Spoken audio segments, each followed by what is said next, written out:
bet this video is gonna suck. I'm not even in the chair yet. Are you serious? Could you at least wait till I get in the chair before you get all judgy?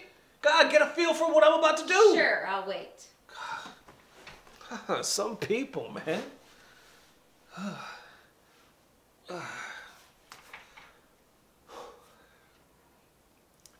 Yep, it's gonna suck.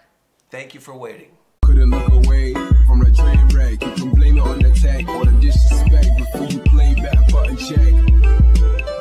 Button check. What is up, everybody? Welcome back to a beautiful morning checking these buttons. We're back a little sooner than predicted, but either way, we are back because there's this huge thing going on Twitter in the Tekken scene. I mean, it's crazy. There is some horrible takes. There's some great takes. There's a lot of takes. And if you're a Patreon, I want to give a special shout out because we literally just relaunched it like what, yesterday. So thank you. Thank you guys for all the love. And if you are a Patreon, you probably already saw this episode because you get it first. Because that's one of the things that we're trying to do on Patreon. Now, not all the episodes, but most of the episodes, what we're trying to do is give early access to Patreon, as well as like promotions, all this other stuff. We're trying to do more than ever because we on the grind more than ever. Anyway, with that being said, I'm talking too much. Let's get it started with the hot clips, hot takes. Ladies and gents, let's go.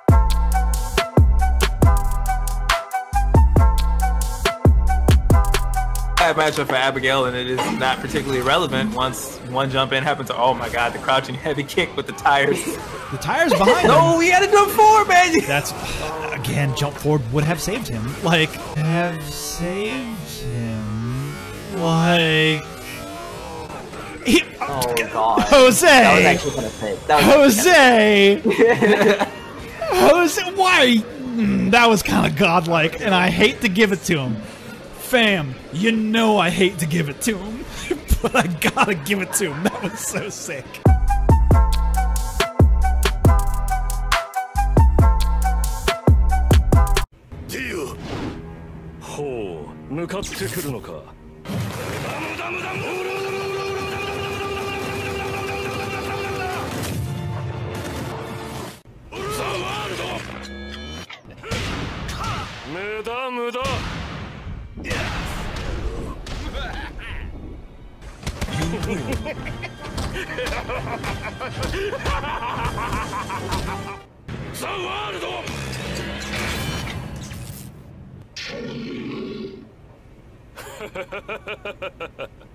All right, now for the buttons that need to be checked. This one starts off right here with two powerhouses within the Tekken community, right? We got one pro gamer, which is Knee, right? Y'all know Knee, godlike player. I believe he's from what? From Seoul, Korea. Sponsored by ROX, R-O-X. And he's got quite a following. Been doing his thing for quite a while. A lot of people look up to this man. Then on the other side, you have a content creator by the name of the Main Man. Full-time YouTuber, content creator. He's one of the biggest like streamers in the Tekken scene, from my understanding. Also has a pretty good YouTube channel as far as size, so he's very well known with the community. This is the same guy that we did a story when, remember they did like the early release for like the new season of Tekken, and a lot of people spoke out like, yo, you're killing the vibe, you're killing the suspense, because we want it released on the same day for everybody, but if you're letting streamers get to play it sooner, it kills it for the rest of the community as far as like excitement. This was the streamer, so this was the guy, and he's outside of the States. I believe he's what, Stockholm, Sweden. So he got it, he was playing it. A lot of people had problems, some people did it, but anyway, you're all caught up now. All right, so this one starts off with Knee, all right? Let's take a knee.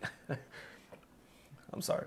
All right, so this one pops off with Knee. What the hell I'm trying to say? He says right here, I hope guest characters disappear next time. They weren't fair. All right, seems like a simple enough tweet. No, it's not, because this was the fuel to ignite the shit out of Twitter. So everybody started responding. Of course, you got some that agree. Some are like, yo, we agree with it. Where your mind's at as far as like, we don't like guest characters and whatnot, things that kills the vibe of the game. You know, some of them are broken, some of them are unfair. We feel you. But then, of course, you got that other side of the fence where people are like, no, like we like guest characters in the game. Matter of fact, we believe most people like guest characters in the game because it makes it fun. Not everybody is not a pro player. You know, they may be broken, but still it keeps it entertaining, and we believe a majority of the community would rather see guest characters. Then others go a little deeper, taking some shots right here saying, I hope guest characters disappears. Meanwhile, Knee using Akuma at release to beat JDCR, and using Geese in Season 2 to beat JDCR's Armor King, and tried to beat Arslan Ash with Geese at EVO. Then he sees that and responds right here saying, that's right, I used them to win CWT, so what? Because they're strong, right? But I don't like those characters in Tekken 7. They ruined the Tekken system, eliciting resentment from the players. Then people see that and agree with me, saying you're playing the game to win and make your living.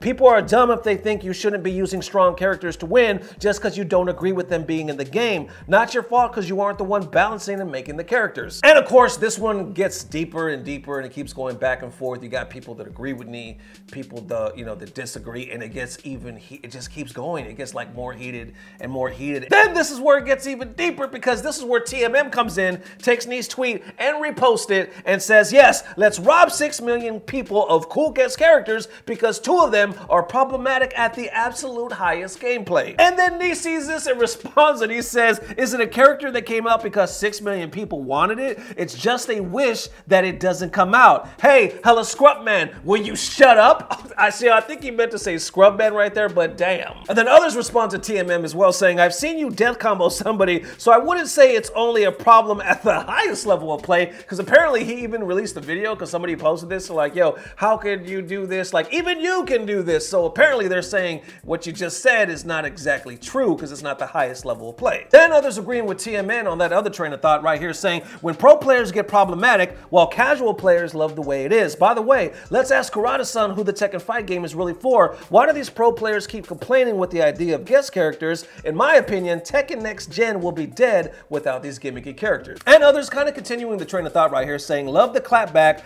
but still agree with main man on this one. Imagine being a 14-year-old thinking, wow, this character is really cool, only to have him be removed from the game because a 30-year-old competitive player find him broken. And then it gets even a little more deeper, a little more personal actually. So after all of this, right, you got people choosing sides and whatnot. Some people saying Knee started it, some people saying TMM started it. Well, then after all this is going on, TMM goes on his stream and he takes some personal ass shots that a lot of people find borderline racist. And spent some time there years ago.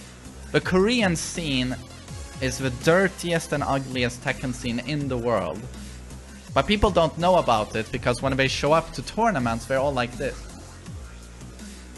And they play elegant like this, and they smile, and they never trash talk, they never boo, they never shout, they never gloat. They're always, but it's a facade. And then, of course, as you can imagine, people are reacting. A lot of people are posting this, saying this is borderline racist. This is messed up. We can't believe he's not canceled. If this was anybody else, they would be canceled by now. Like, how does he just get like this free pass is, what it seems. Others commenting on it saying he acts like being a decent, polite human being in public is a bad thing, but I guess it's more respectable to whine and cry for over 4 hours straight on a live stream about a tweet. So obviously, as you can imagine, this keeps going and people are very disappointed and pissed off that he said this, and they're like, yo, how is he, how does this even happen? But once again, you have that other side, that other perspective where people are like even agreeing with that right here. They're saying he said their scene is dirty and ugly, so obviously he's not saying you or all Koreans. You don't have to agree with him, but taking his statement out of context like that is how you start unnecessary tension. And then others bring up, well, if a foreigner said all Americans are this and that, would that be okay? And others responding to it saying he ain't racist though. He's talking about behavior in the Korean Tekken scene, not about Koreans in general. But you got others simply feeling that was dirty and disgusting really wasn't a very good choice of words. He could have just have used toxic. He was probably just pissed and perhaps pressured. Then we wrap it up right here with Ryan to the Heart. He says, I mean, it's just business at the end of the day. Don't get caught up in the drama. Tekken obviously wasn't where it needed to be, so they tried something new. It's not easy to grow a fighting game. They probably wanted to tap into the 2D player base, which I get. I'd rather have 2D character than no Tekken. That it is, ladies and gentlemen. Definitely let me know how you feeling. I know there were shots both ways. Some people had points, some people didn't. What do you guys think? Real quick, I want to give a special shout out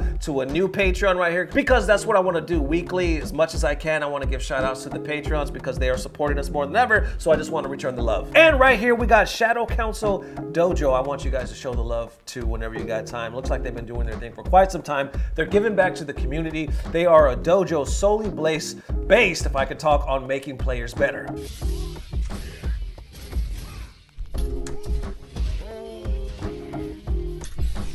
I knew it! No! No! I'm dead. Oh, that was bullshit. In his highest grade. Now, as far as social media, it looks like they're just kind of starting out on that side. So I got their Twitch, I got their Twitter. Please show some love whenever you have time. Check out Shadow Council Dojo doing the damn thing. Definitely show them that love, and we'll see you guys very soon. Today is what? Today is going to be Tuesday. So the next time we're going to post, if not tomorrow, will be Thursday morning. So we'll see y'all soon. Thank you guys for all the love. Peace. Blah, blah, blah. Subscribe. And of course, people see that, and what do people say? They say, next up, button check with Ernesto. They saw drama and they thought of me. Wait, we do other stuff on this channel too, though. We got interviews, I do sketches. My wife calls me a piece of shit a lot of times, and I have escrow wallets because you can press a button like that. And